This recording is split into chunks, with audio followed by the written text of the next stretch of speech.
Bom dia a todos, bem-vindo à atividade de grande round do Hospital de Clínicas 2014. Hoje nós temos um tema bastante interessante e bastante pertinente do ponto de vista epidemiológico, que é a saúde do idoso. Conversando com o professor Moriguchi, ele me dizia que o Brasil é um dos países em que mais rapidamente a população envelhece, então em curto prazo nós teremos uma parcela representativa da população formada por pessoas idosas. Existe também, que vai ser abordado dentro desse encontro, um paralelo da forma de tratar o idoso frágil. O idoso pode ser um idoso saudável ou pode ser um idoso frágil. O idoso frágil pode ser tratado hospitalizado ou o idoso frágil pode ser tratado de uma forma multidimensional, e esses aspectos vão ser, então, debatidos nesse encontro. Participando desse encontro, nós teremos o Dr. Emílio Moriguchi, que é professor do Departamento de Medicina Interna da Faculdade de Medicina da Universidade Federal do Rio Grande do Sul e coordenador do Programa de Capacitação em Geriatria e Gerontologia do Hospital de Clínicas. O Dr. Renato Borja Bandeira de Melo, que é professor do Departamento de Medicina Interna da Faculdade de Medicina da URGS. Debatendo o Dr. Carlos Roberto Galia, médico do Serviço de Ortopedia e Traumatologia do Hospital de Clínicas, conhecido como médico dos velhinhos. E a doutora Roberta Rigo Dalla Corte, professora do Departamento de Medicina Interna da Faculdade de Medicina da URGS. Nós vamos começar assistindo o professor Moriguchi falando sobre epidemiologia do envelhecimento e seu impacto no serviço de saúde. Por favor, professor Moriguchi. Aqui o pointer e a passagem dos slides. Obrigado. James, muito obrigado. Bom dia a todos. É uma honra e um prazer estar aqui falando com os senhores sobre o meu assunto, que é epidemiologia do envelhecimento e o seu impacto no serviço de saúde. Não tenho conflito de interesse nessa área, exceto o fato de eu ser geriatra. Bem, eu vou começar falando então da epidemiologia, né? Essa aqui é o mapa atual do envelhecimento de países com pessoas mais de 60 anos, por proporção, onde está mais escuro e onde tem mais pessoas, estamos aqui, né? E pode observar que daqui a alguns anos, daqui a uns 35 anos, o mundo todo vai estar mais escuro, mais envelhecido. E nós estamos falando em proporções de 10, 20, 30% de pessoas acima de 60 anos. E daqui a pouco você vai entender por que esse envelhecimento é uma coisa importante e por que esse assunto deve ser debatido entre nós. Desculpa que está em inglês, esse gráfico, né, mostra aqui a velocidade em que os países como França, Suécia, aqui Estados Unidos, o Brasil está aqui, está envelhecendo aqui a faixa dos 7 anos da população, 7%, desculpe, da população acima de 60 anos e 14%. Por que 7% e 14%?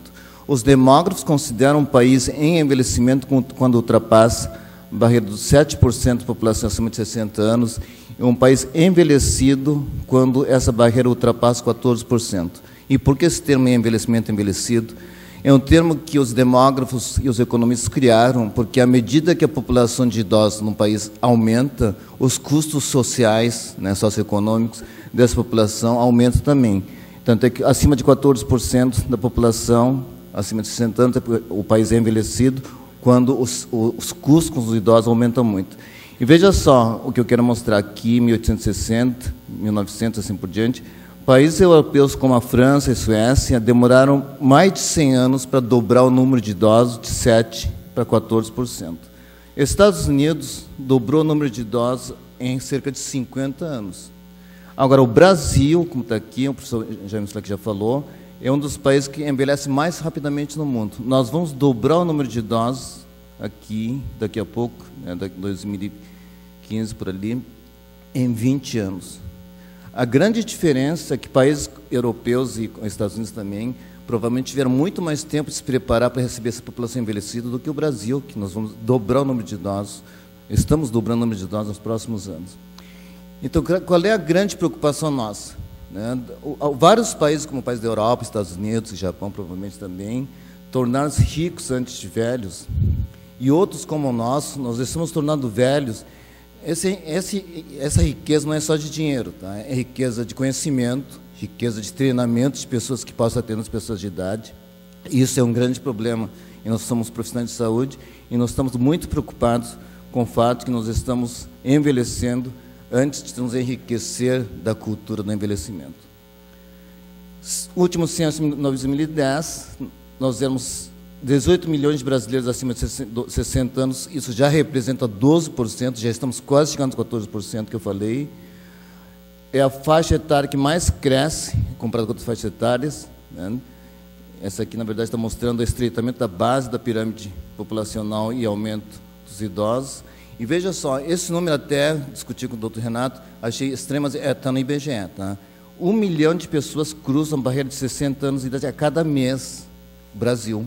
Ou seja, a cada ano nós temos entrando nas nossas cidades, né, 12 milhões, né, por ano, né, de idosos, isso é muito. Tá? E nós vamos envelhecendo dessa forma.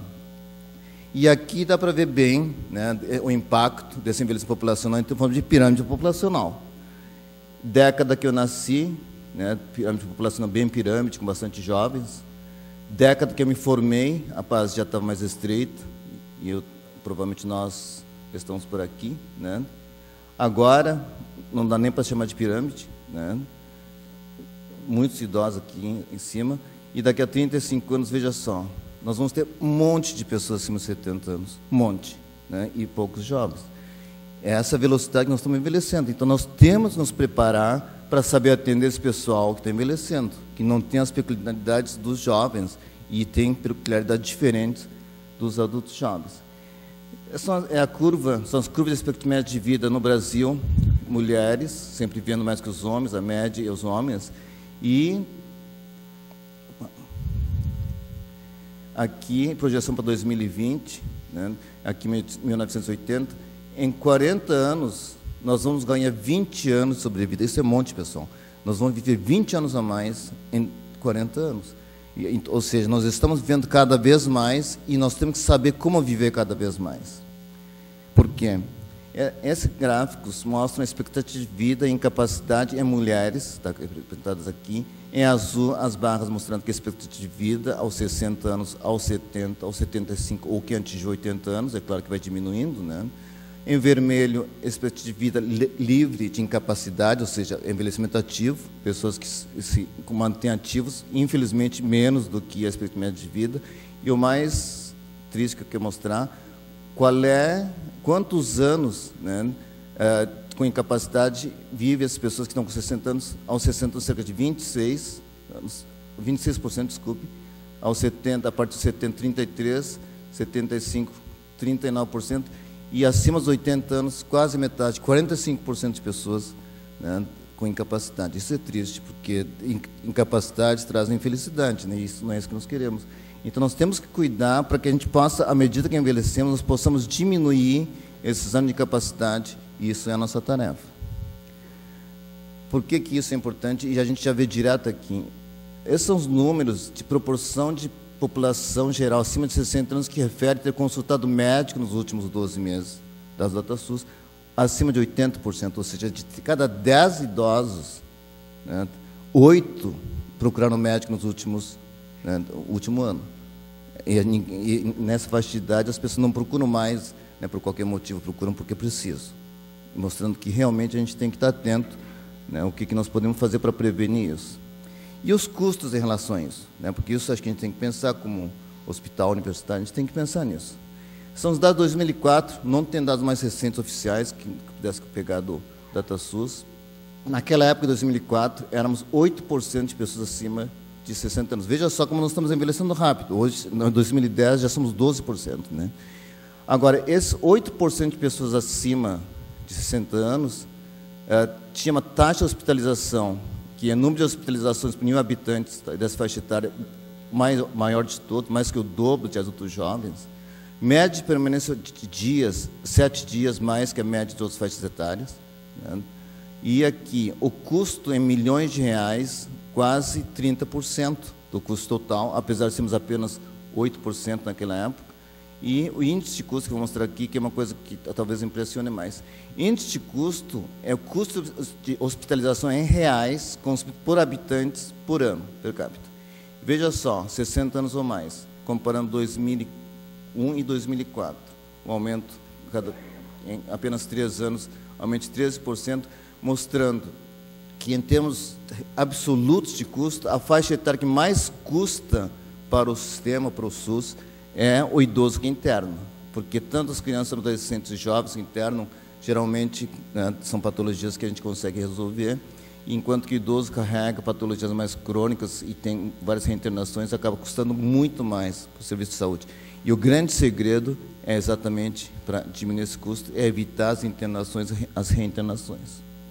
E, só para mostrar também dados interessantes aqui, do DataSUS, que está mostrado aqui, essa aqui é a curva de faixa etária, aqui, acima de 60, 70, 80. Aqui a curva dos homens, a curva das mulheres, né? E mostrando aqui, veja só, 60, 70, 80 anos. Né? De cada 100 idosos, né, 27,8, esse aqui por ano, né? Interna por ano, aqui de cada 100, 18,8 e acima de 60, 12. Ou seja, se a gente for comparar com faixas etárias mais jovens, que internam muito menos, essa aqui é por 100, né?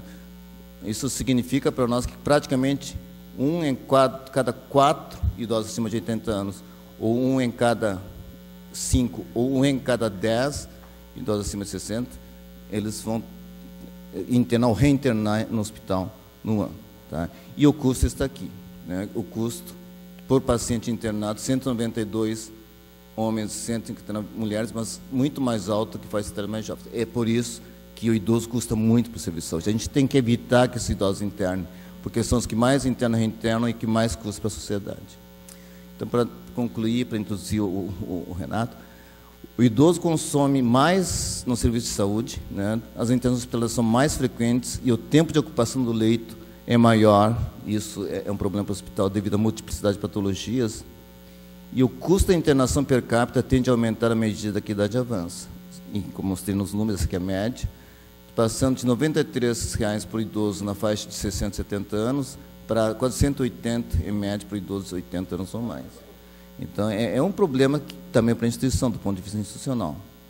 Então, assim, o idoso geralmente tem então, múltiplas indicações de internação e múltiplas reinternações frequentes, isso que, na verdade, acaba aumentando o custo para o sistema de saúde.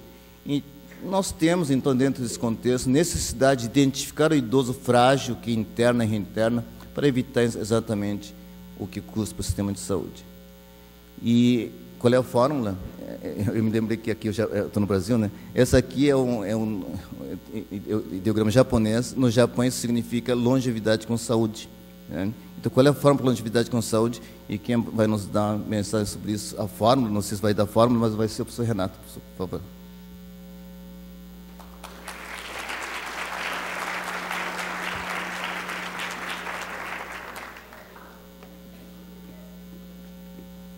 Bom dia a todos. Primeiramente, agradecer pela oportunidade de dizer que é uma grande honra estar aqui hoje. Em 99, ingressei como acadêmico nessa instituição e hoje tenho a oportunidade de estar diante de vocês e falar sobre um assunto que eu considero extremamente relevante diante de tudo isso que o professor Moriguchi já nos falou. E eu não tenho uma resposta para longevidade saudável, até porque se tivesse eu estaria milionário, né? Mas eu vou tentar abordar com vocês qual o impacto desse idoso mais fragilizado no cenário hospitalar e o que a gente pode fazer para tentar minimizar essas consequências.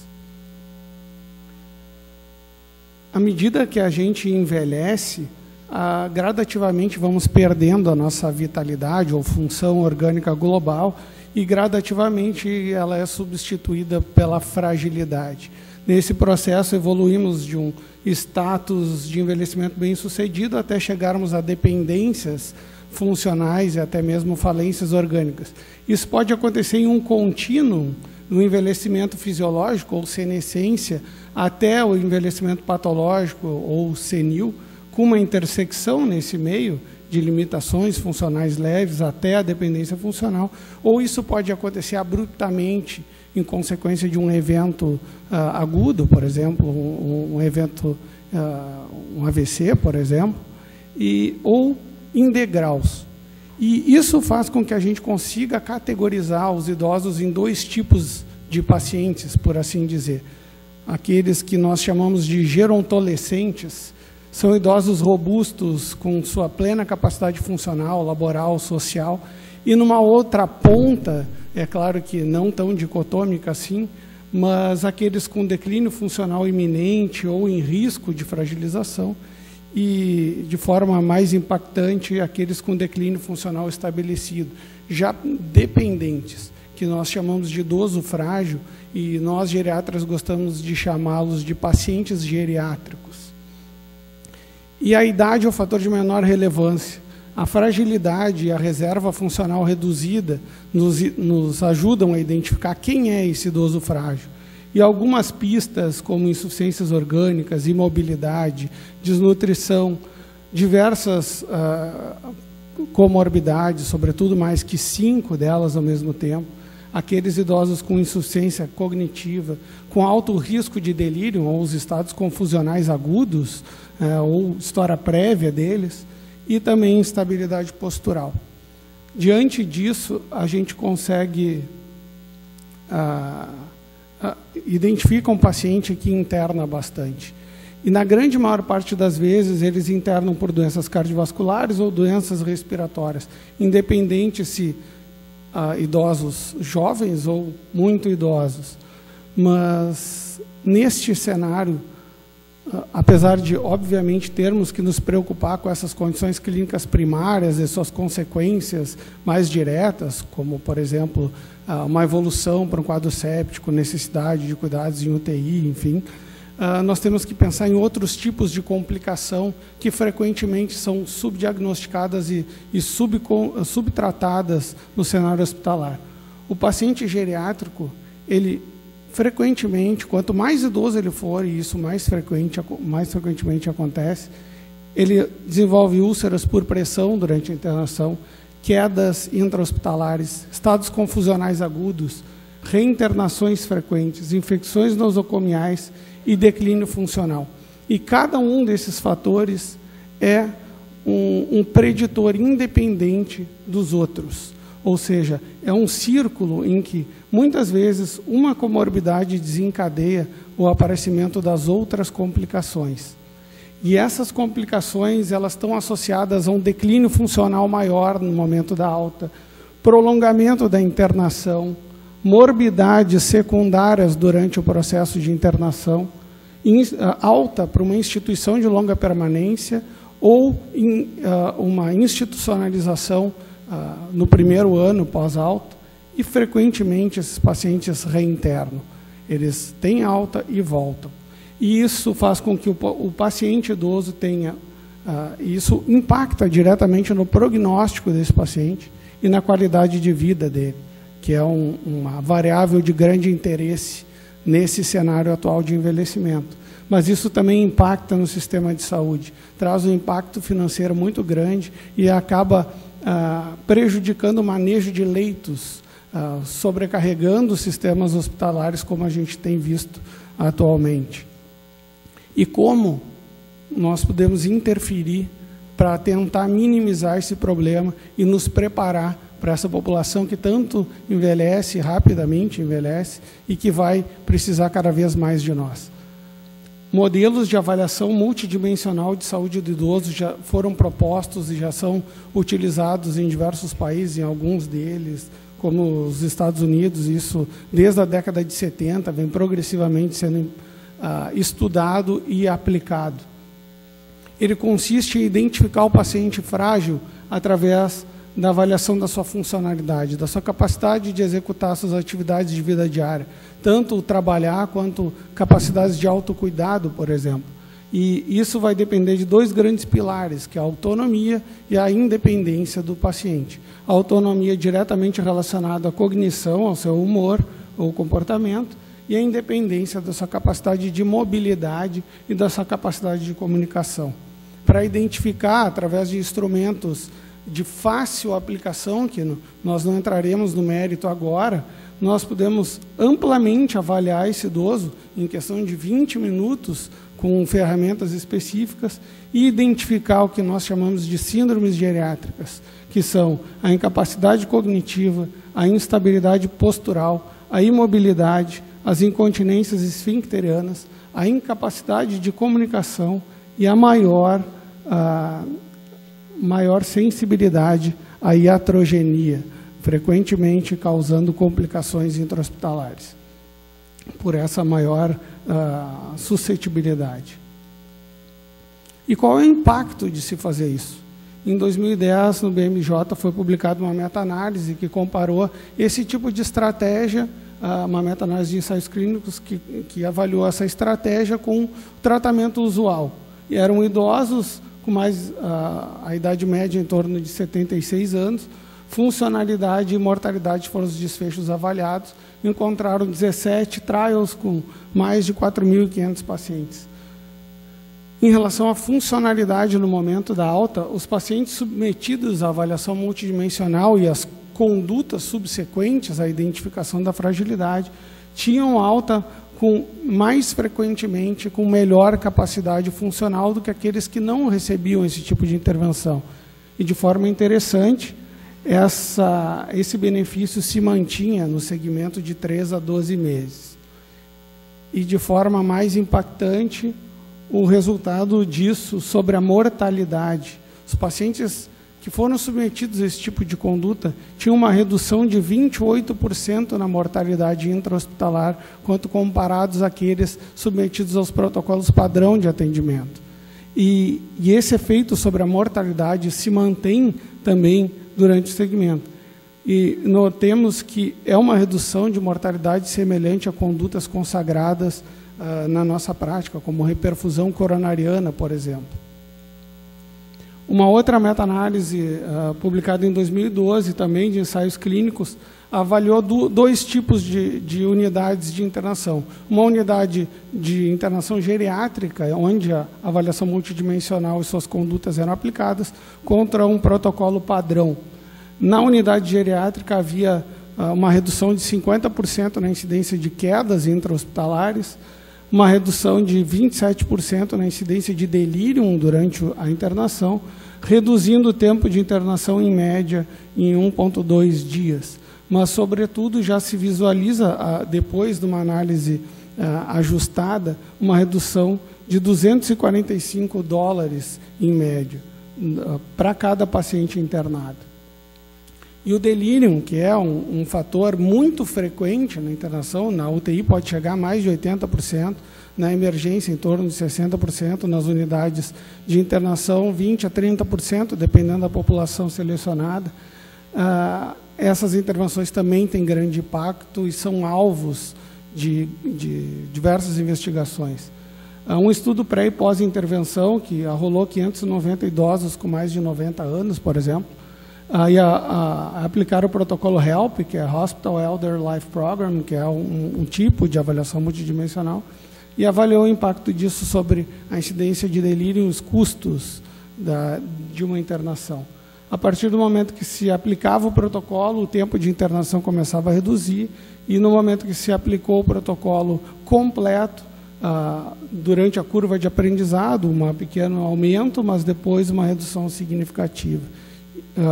E uma diminuição de 8% na incidência de delírio. Qual foi o impacto disso? Uma economia de $81 mil para 380 pacientes em que o protocolo foi aplicado em 9 meses. Mas, de forma mais impactante, a rotatividade de leitos fez com que aumentasse, numa projeção anual, em $1 milhão a receita de uma unidade de 38 leitos de internação. Um total de ganho de mais de $1.100.000 em um ano de aplicação para 38 leitos. O NIH recentemente publicou um report dizendo que, se fossem aplicadas essas condutas em metade dos hospitais americanos, haveria uma redução de $2,5 bilhões para cada ano nas hospitalizações. E, pegando o gancho do slide que o professor Moriguchi nos apresentou, e juntando a informação de que a nossa população envelhece rapidamente, esses dados, com certeza, vão ser mais impactantes ainda. O número de internações para cada 100 habitantes vai ser cada vez maior em idosos, se nada for feito na prevenção de saúde e também nada se modificar na maneira como a gente tem manejado esses pacientes dentro do hospital. o custo vai se elevar e nós ainda não estamos preparados e nem teremos tempo suficiente para nos preparar para essa realidade. O impacto social que isso pode ter, estimamos que seja muito, muito grande. Então, é uma discussão relevante que nós precisamos cada vez mais nos aprofundar e nos diferenciar nesse cenário. Muito obrigado.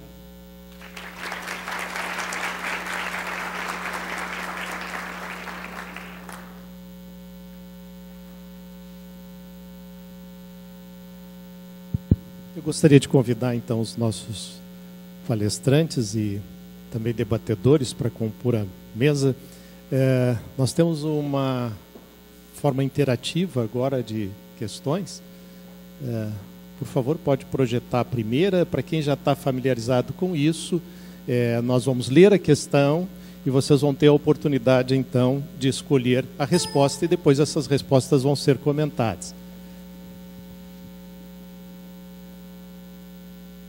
Não se preocupem porque tem tempo para responder. Enquanto eu estiver lendo a questão, se alguém quiser responder, já pode ir respondendo, mas existe um timing no final de 10 segundos em que abre ainda para a resposta. O Brasil é um dos países do mundo onde o fenômeno de envelhecimento populacional tem um dos maiores impactos. Enquanto que países como a França e a Itália levaram cerca de 100 anos para dobrar o número de idosos, o Brasil dobrará o número de idosos em 200 anos, menos de 100, menos de 50. No Brasil é impossível fazer previsões. Vocês podem votar. Já está quase no fim. Bom, já votaram, 100 votações. Né? Logo em sequência deverá aparecer o gráfico das votações. Tem uma distribuição. Moriguchi, quer fazer um comentário? Como já tínhamos visto, o Brasil vai dobrar o número de idosos, está dobrando agora, né? Daqui a pouco nós teremos mais de 14%, já somos 12%. Né? Depois que passar dos 14%, o custo social vai aumentar mais ainda. É menos de 50 anos. Provavelmente em 20 anos. Vamos para a próxima questão. Atualmente, cerca de 2% da população total são idosos acima de 60 anos. O custo financeiro na atenção à saúde dos idosos, quando comparado aos custos em atendimento às faixas etárias mais jovens, crianças, adolescentes e adultos jovens, é menor por ser bem menos indivíduos para serem atendidos, igual, pois apesar de ser menos, os idosos ficam mais doentes, 5 vezes maior que as crianças e adolescentes, 3 vezes mais que os adultos jovens, pois apesar de serem minoria, ficam mais doentes e hospitalizam mais vezes. No Brasil não há estatísticas nessa área. Bom, já todos votaram, provavelmente deverá aparecer o gráfico em 10 segundos. 9, 8, 7.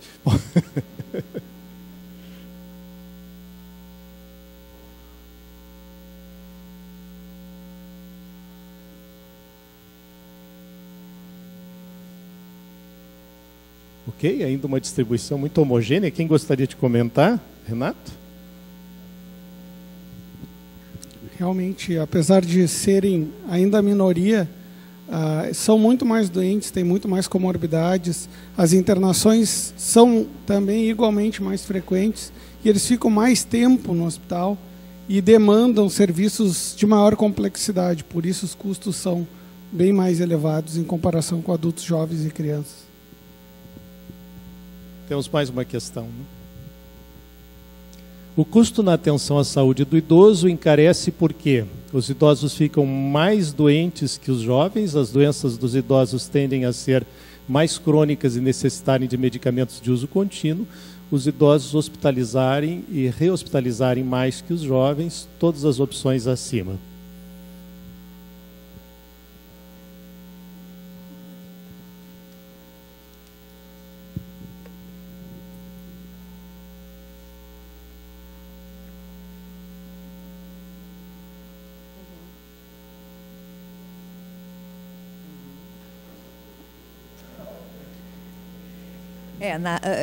Essa questão é interessante, todas as alternativas estão corretas, porque realmente os idosos eles ficam mais doentes, eles internam mais que os adultos jovens, reinternam mais também. Além da última questão, Além da segunda questão, que eles são, da segunda alternativa, que eles são portadores de doenças crônicas não transmissíveis, muitas conhecidas por vocês, que têm uma incidência alta nessa faixa etária, que é hipertensão, diabetes, cardiopatia isquêmica, né, enfim, todas essas doenças crônicas. Então, todas as opções são corretas.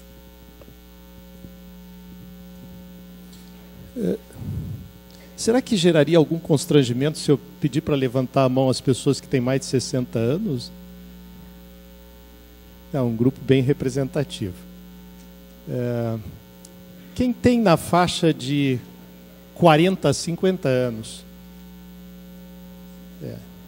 Por favor, obrigado. E quem tem na faixa de menos de 30 anos? É o número mais representativo. Eu queria valorizar, então, a iniciativa de vocês virem comparecer a esse encontro com menos de 30 anos, se preocupando, vamos dizer, prospectivamente com o que vai acontecer. Mas, não tanto, isso traduz não tanto uma preocupação pessoal, mas sim uma preocupação social, uma preocupação com a população, uma preocupação própria de uma profissão, das profissões ligadas à assistência à saúde. Evidentemente está aberto a perguntas, comentários, vocês estão livres para... Também, assim, entre o grupo de debatedores, nós vamos trocar ideias. Jair Ferreira, professor Jair Ferreira, por favor. Mais de 60 anos, Jair?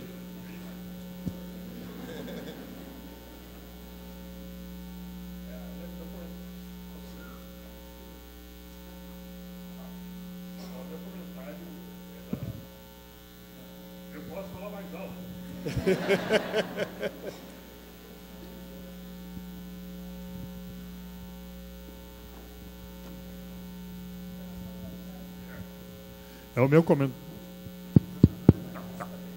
Meu comentário é, obviamente, na área de epidemiologia.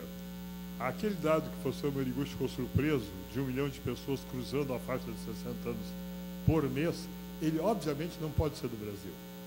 Não pode ser. Por o seguinte, para tanto, nós teríamos que ter nascido, no mínimo, 12 milhões de pessoas no Brasil há 60 anos. No ano de 1954, vamos dizer. Numa época, o Brasil tinha 60 milhões de habitantes, o que implicaria uma natalidade, no mínimo, isso é sem contar todas as mortes que vão ocorrer antes dos 60, né? Uma natalidade de 20%. Nunca houve em nenhum lugar do mundo tal. E nós teríamos que ter, no censo de 2010, aos 59 anos, 12 milhões de pessoas aproximadamente para permitir isso. Essa estatística pode ser da China, sim, que tinha 600 milhões, aí é possível ter, talvez da Índia, que na época tinha 400 milhões, era possível ter chegarmos hoje com 12 milhões de pessoas chegando aos 60 anos e a cada mês 1 milhão cruzar a faixa. Mas com certeza esse dado não é brasileiro, deve ter sido algum tipo de informação que cruzou errado. Professor, obrigado. Tanto é que a gente discutiu, que a gente pegou os dados do IBGE do site, né, e eu discuti hoje de manhã com o Renato. Esse dado, acho que está errado, mas ele está lá no site do IBGE. Eu concordo, a gente achou que podia ser por ano, né, mas, de qualquer forma, outros são os dados que estavam lá que a gente trouxe. Mas, de qualquer forma, a mensagem que a gente quer transmitir é que nós estamos envelhecendo muito rapidamente. Muitos idosos estão entrando no mercado todos os dias, vamos dizer assim, né? Então, os números que a apresentação do site do IBGE e está lá. Então, eu concordo que o senhor provavelmente está errado e a gente também questiona isso. Quando foi colocada a questão da avaliação multidimensional, ela foi colocada dentro de um regime do idoso hospitalizado e as avaliações meta-analíticas foram realizadas dentro desse cenário. Existe alguma expectativa de trazer essa avaliação multidimensional para uma etapa mais preventiva, vamos dizer assim, ao nível do ambulatório? Sim, ela é validada também nesse cenário, mas no cenário ambulatorial ela só se mostrou efetiva quando a população submetida a esse tipo de conduta era uma população frágil. Em populações gerais não se evidenciam os benefícios desse tipo de intervenção. Então, o idoso pode passar por uma triagem usual no ambulatório, se identificando fragilidade, ser encaminhado para uma avaliação mais profunda e aí se identificar em cada um desses componentes da saúde dele quais necessitariam de uma intervenção multiprofissional e, de preferência, uma abordagem interdisciplinar. Aí sim, as evidências são bem contundentes. No pós-alta, também, a efetividade desse tipo de medida é bem significativa. Tem um impacto sobre reinternações muito grandes, né? Programas de avaliações rápidas, em protocolos curtos, de 1 mês a 2 meses, dependendo do estudo, já se tem benefício. Roberto.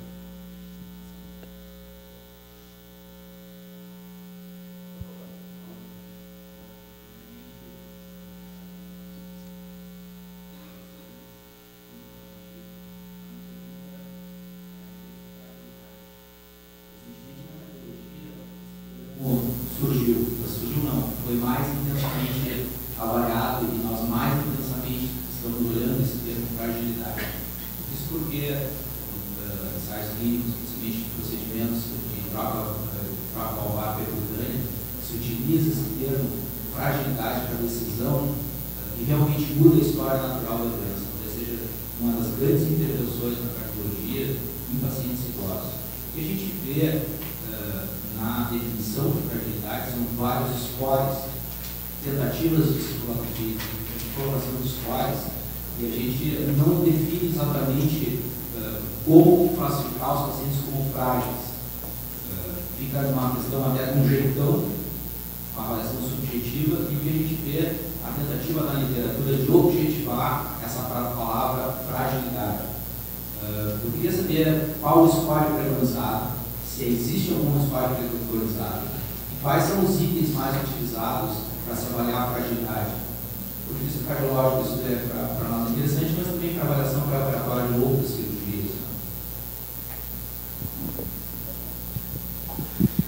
Realmente, não há um consenso claro na literatura ainda sobre esses scores e qual deles seria o melhor. Existem alguns fatores preditores que são colocados em conjunto para predizer fragilidade de uma forma mais adequada, mas na prática acaba indo mesmo pelo jeitão. Mas, em suma, os scores eles utilizam muito frequentemente os critérios de sarcopenia, que é a redução mais dramática da massa muscular através da medida da panturrilha, ou através de scores por exames de imagem, como ressonância magnética, perda ponderal incidente nos últimos meses, índices de desnutrição, enfim, são vários os parâmetros para se identificar a fragilidade. Mas uma das maneiras de se identificá-la é um pouco mais complexo, por isso o padrão ouro é a avaliação multidimensional. Se utilizando de diversos instrumentos, de velocidade de marcha, por exemplo, em 4 metros, o paciente que tem uma velocidade de marcha inferior a 0,8 metros por segundo pode ser categorizado como frágil. Existem outros índices também do tempo de caminhada de 6 minutos, diversos testes. O teste de levantar, caminhar, voltar e sentar em determinados tempos, enfim. Não há consenso realmente, mas nós temos preconizado os critérios de sarcopenia para tentar objetivar e as velocidades de marcha quando é possível o paciente caminhar.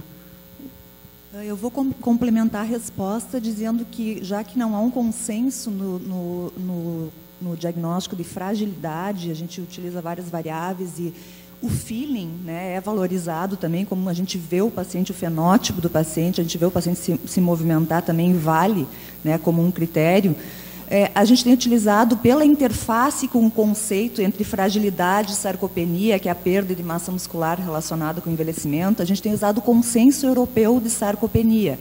E no consenso europeu de sarcopenia tem essas provas funcionais que o professor Renato comentou, que é a velocidade de marcha, enfim, como o idoso se desloca, se transfere, né? Já tem vários estudos comprovando que aquele idoso que se abaixa e não consegue se levantar com equilíbrio tem pior desfecho em várias cirurgias cardíacas, ortopédicas e tudo mais. Então, eu acho que a melhor literatura talvez seja o consenso europeu de sarcopenia. O professor Galia, ele lida bastante com fratura do idoso e às vezes nos questiona se a fratura é o reflexo de uma doença sistêmica ou a fratura é a causa das doenças, ou vamos dizer, do desencadeamento de outras doenças sistêmicas, ou pelo menos assim da antecipação em relação a comorbidades. Gostaria de fazer um comentário? Bom dia a todos. Eu queria agradecer ao professor Moriguchi, ao professor James Fleck pelo convite. Antes de mais nada, eu queria complementar, talvez de maneira empírica, esses dados que foram demonstrados hoje. Quando eu entrei na residência em 1990, quando uma paciente chegava com uma fratura do colo do fêmur, com 65 anos, a conduta direta do nosso serviço, e no país todo e mundialmente, era fazer a artroplastia parcial do quadril. A artroplastia parcial do quadril é uma artroplastia destinada a durar 5 anos, 7 anos. Então, o paciente com 65 anos, ele era um velhinho. Então, esse paciente, ele era realmente feito uma cirurgia para que durasse até os 70, ele não ia.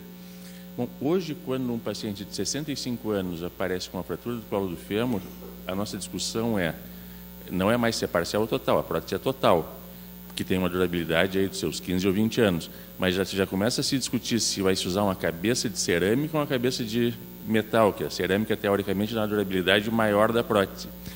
E nós vamos pensar numa prótese parcial para um paciente, hoje, de 90 anos. Então, quer dizer, essas coisas modificaram radicalmente em 20 e poucos anos. Né? Então, isso realmente é uma mudança muito, muito significativa. Em relação à pergunta do professor James, eu acho que o paciente que sofre a fratura, na sua maioria, não todos, é claro, ele é um paciente doente. Quer dizer, é aquela coisa, é o paciente que sempre perguntam, já está quase um jargão, mas ele caiu e quebrou, ele quebrou e caiu. Na verdade, esse é o paciente que, na minha opinião, na maioria das vezes, ele faz a fratura por um trauma mínimo rotacional e então ele faz a queda. Quer dizer, ele não quebra porque ele cai e bate em algum lugar. Não, ele faz a queda por um trauma mínimo rotacional, porque ele tem uma massa óssea muito deficiente. E eu estou pensando, obviamente, só no quadril, mas não é só o quadril que fratura o rádio, fratura vértebra. Então, eu acho que o paciente, quando ele chega nesse ponto, ele está realmente doente. Existe um artigo clássico de ortopedia de 1939, onde o autor americano ele fala que as pessoas nascem pela pelve e morrem pela pelve. Quer dizer, a pessoa nasce pela pelve e a fratura do colo do fêmur, a fratura trocantérica, a fratura da pelve é um indício de que as coisas estão muito mal. Tanto que a mortalidade, nos dias de hoje, não só no Brasil, mas no mundo todo, ela chega a 25% no primeiro ano após uma fratura trocantérica ou do colo do fêmur. E dos pacientes que sobrevivem, apenas 50% deles retornam à atividade prévia. Então, isso é um problema de saúde pública, é a maior causa de internação ortopédica nos Estados Unidos, que tem estatística, e deve ser a nossa também. E eu acho que está na hora de vocês, que são os médicos geriatras, começar a prevenir isso, porque a gente não tem mais como tratar de tanto volume que tem. Por favor, pergunta ali o nome e a posição funcional.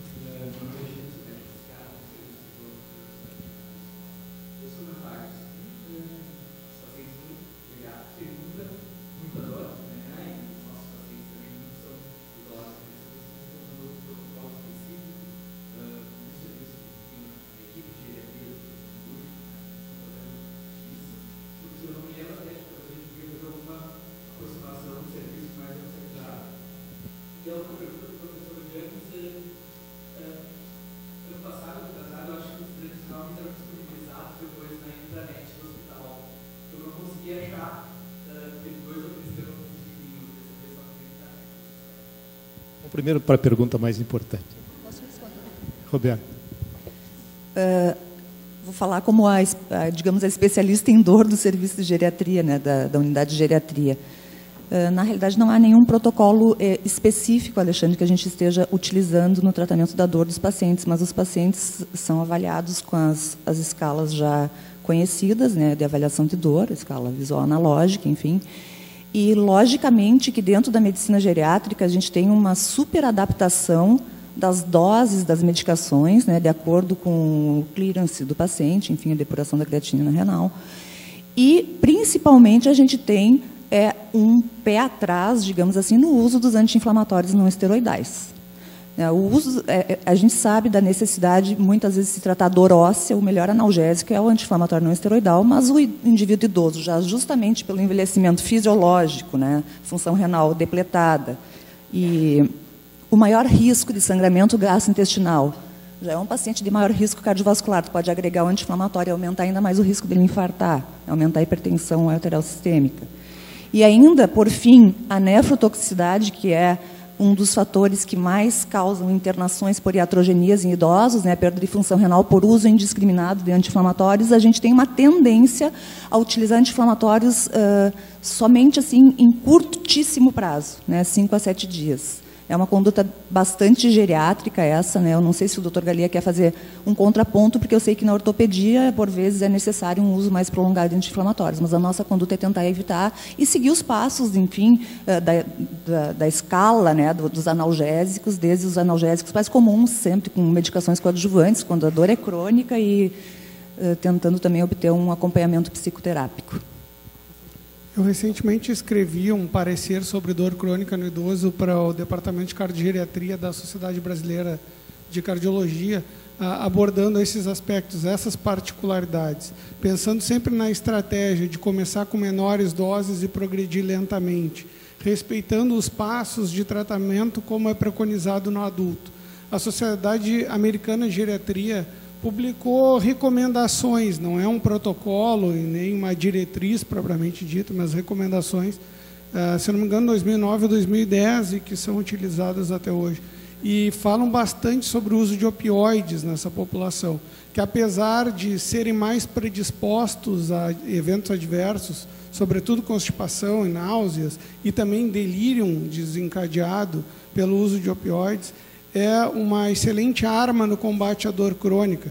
E nesse parecer que eu escrevi, eu acho que a principal mensagem que eu quis passar, e porque a dor crônica é muito frequente e muitas vezes subdiagnosticada, instituições de longa permanência, o subdiagnóstico é 60% a 80%, é tratar a dor crônica como qualquer doença crônica, um tratamento crônico sem as abordagens ser necessário, analgésicos comuns, escalonados adequadamente, associando em passos seguintes e utilizando o opioide, sim, como uma arma, mas sempre com uma supervisão mais próxima do paciente, e em vigência de evento adverso, substituir ou pensar em casos específicos de dor crônica, como dor neuropática, associar medicamentos mais focados, né? Eu acho que uma coisa bem importante de tu levantares essa questão da dor é que nós temos uma dificuldade, nós geriatras talvez não, porque a gente já é bem mais habituado com o paciente idoso, a entender que o paciente idoso ele tem dor, né? É comum do envelhecimento ter dor. E a causa mais frequente de dor crônica em paciente idoso são as doenças degenerativas, né, dos joelhos, as osteoartroses, enfim, de joelho, quadril e coluna. Então, não contemporizar, paciente idoso tem dor crônica mesmo, não é necessário tratar, já que é perigoso usar opioide, o paciente idoso tem problema de memória, não precisa investigar, né, porque todo idoso tem problema de memória, acho que essas coisas são bem importantes. Eu posso fazer uma pergunta para o doutor Emílio? Doutor Emílio, o senhor mostrou dados de pacientes envelhecendo, enfim, pessoas envelhecendo num ritmo acelerado. Nós não teremos tempo para formar massa crítica de especialistas em geriatria. E, principalmente, de especialistas que entendam a visão do paciente frágil, que é o que tem mais suscetibilidade às reações adversas de medicamentos e iatrogenias. Como que a gente pode minimizar esse fato de que nós não teremos especialistas suficientes para atender toda essa população de idosos? Nós que somos professores, somos alunos da graduação, como a gente pode minimizar isso, né, na formação médica, enfim? Eu acho que o nosso grande papel, acho que é para isso que nós estamos aqui, no Clínicas aqui. Primeiro, acho que é pela formação dos estudantes, né? Não digo só de enfermagem, é de toda a área de saúde. Graças a Deus, aqui na URGS a gente tem o PPS do idoso, né, que a gente começa com uma introdução à geriatria, para despertar-nos já na formação a importância da questão do envelhecimento, as suas peculiaridades e como isso impacta na vida das pessoas, na qualidade de vida ao longo da vida, né? E que a gente tem que se preparar para isso. E segundo, nós não temos, certamente, não vamos ter nenhum programa, né, formal de capacitação que possa fazer frente a esse envelhecimento tão rápido. Então, a nossa proposta, que é exatamente a proposta desse programa de capacitação em geriatria e gerontologia clínicas, é dar treinamento para os profissionais de saúde, em todos, não somente médicos, enfermeiros, mas em todas as áreas, para que possam entender melhor o processo de envelhecimento, atender, e nós temos exemplo aqui, né, nós temos aqui a equipe de geriatria da Álvaro Alvim, né, que está aqui, e as equipes rodam uma vez por mês. Mas eu tenho certeza que nesse mês que passam lá, as mensagens são pegas e isso vai fazer diferença depois, porque nenhuma instituição vai ter capacidade para dar curso de residência em geriatria e gerontologia, né, para um monte de gente, para poder atender. Então, acho que a proposta é essa. Nós que temos algum grau de treinamento, somos mais velhos, né? Então temos grau de treinamento, passar para os mais jovens, e isso acho que tem que começar a permear desde a graduação, né, passando pela pós, residência, mestrado, doutorado, e acho que o espaço que nós temos aqui no Clínicas, graças a Deus, é esse espaço da unidade de geriatria da Álvaro Alvim, que foi criado dentro do programa de capacitação em geriatria e gerontologia. E espero que a gente possa crescer nesse processo. Queria agradecer a pergunta que foi feita sobre a questão da inclusão na intranet.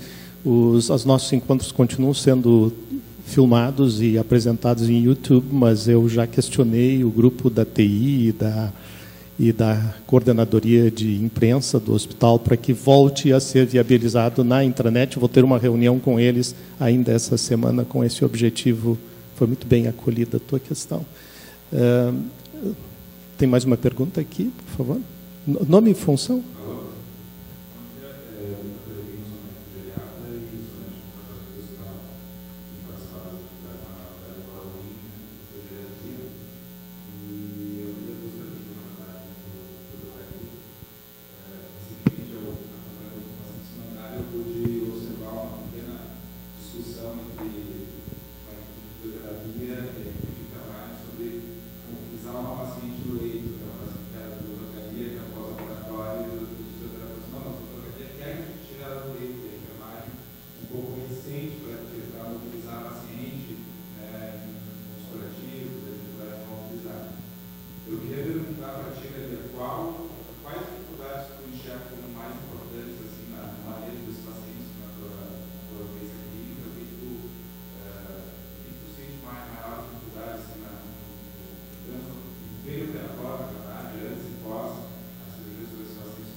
Obrigado pela pergunta. Começando pela retirada do leito ou não, isso é um conflito frequente entre a enfermagem e a fisioterapia aqui no hospital. No passado, quando o Renato falou que em 99 ele estava ingressando aqui, em 99 eu estava defendendo um mestrado, que era justamente a implantação de um protocolo assistencial do paciente de artroplastia do quadril. E esse protocolo visava a diminuição do tempo de permanência hospitalar, que era de 12 dias naquela época, no paciente de artroplastia. E o protocolo, então, ele tinha, era multidisciplinar, tinha um acompanhamento clínico e tinha o acompanhamento de uma enfermeira, que está até hoje conosco nesse protocolo, que ela fazia visitas domiciliares, pré-operatórias e pós-operatórias, e com isso a gente reduziu o tempo de internação de 12 para 4 dias, sem nenhum prejuízo para os pacientes. Então, isso foi muito importante, e eu estou contando isso porque, nesse tempo, quem fazia toda essa retirada do paciente do leito era a enfermagem.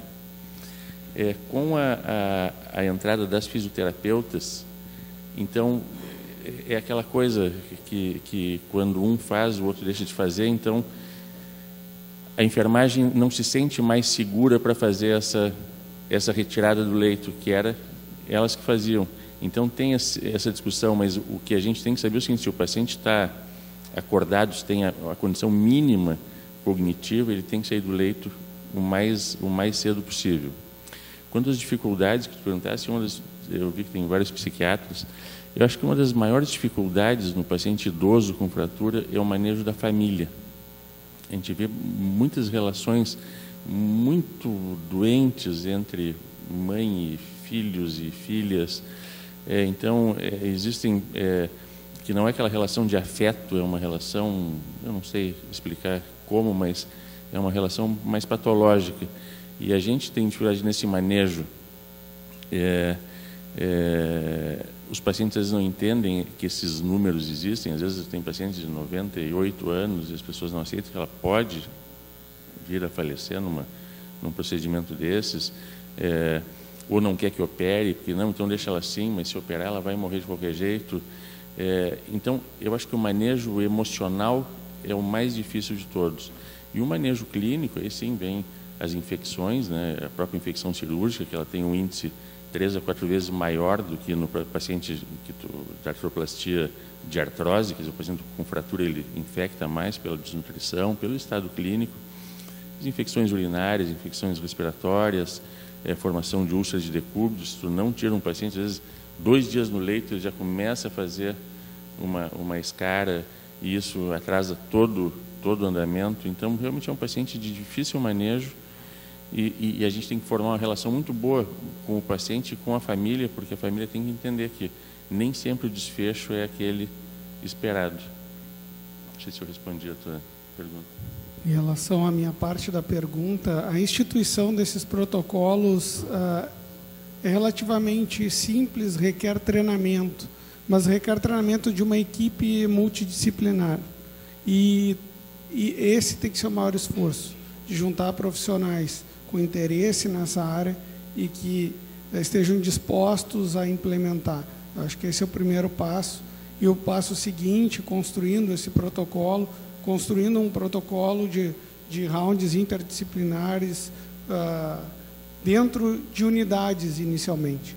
A unidade de geriatria ela é pequena, e eu acho que nem caberia, talvez, imaginar um hospital inteiro dentro desse cenário, mas mesmo dentro de uma unidade pequena, dentro de um hospital de médio ou de grande porte, ela é replicadora de condutas, ela ensina, ela vai expor profissionais de outras unidades àquela realidade, aquele protocolo, e a visualização daquele tipo de conduta vai gerar questionamento, vai gerar mais educação e, consequentemente, essas condutas vão começar a serem replicadas em outras unidades de um hospital.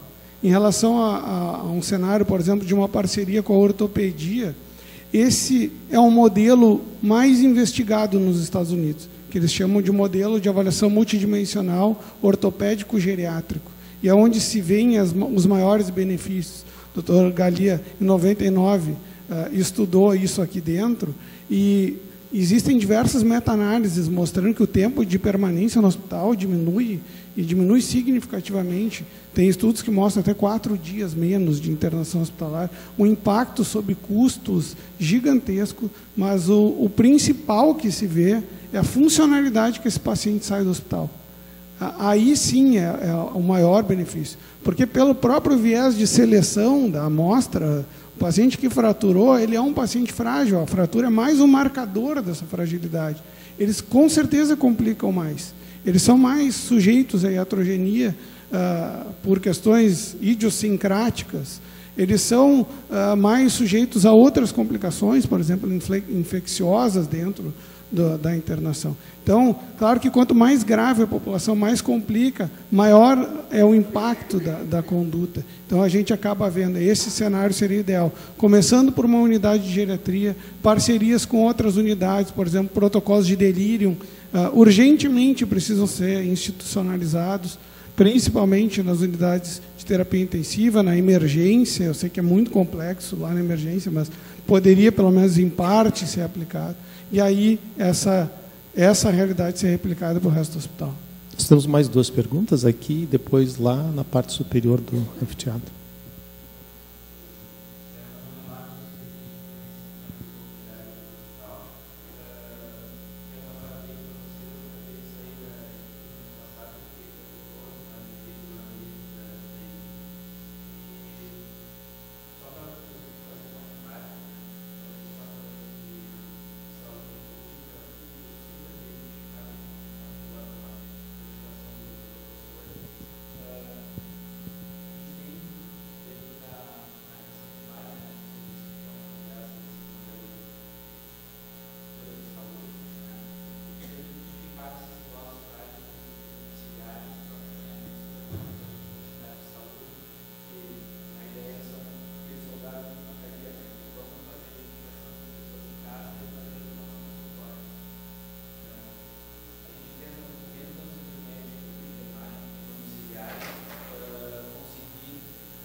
Conceição, existe um programa já há 10 anos, que se chama Programa de Atenção Domiciliar, que trabalha com internação domiciliar. Uma vez que identificado que o paciente vai ficar na internação só para fazer controle de população, ou manejo curativas, ou término de antibiótico terapia, tanto EV quanto passagem de EV para VO, eles ganham uma alta até para evitar EV e outras complicações, e tem uma equipe médica que vai visitar esse paciente pelo menos 2 turnos por dia em casa. Então, claro, a gente está engatinhando nisso, né? Mas só para trazer que a gente trabalhando junto, a gente consegue chegar mais longe e tentar, pelo menos, fazer a nossa parte. Obrigado pelos comentários. Tem mais uma pergunta lá em cima, por favor.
Olha, isso é bem interessante. A ideia é bem interessante, sabe? Eu acho que tem que mobilizar políticos nesse sentido. Esse é bem interessante, mas, na verdade, já existe isso no Japão, na Inglaterra.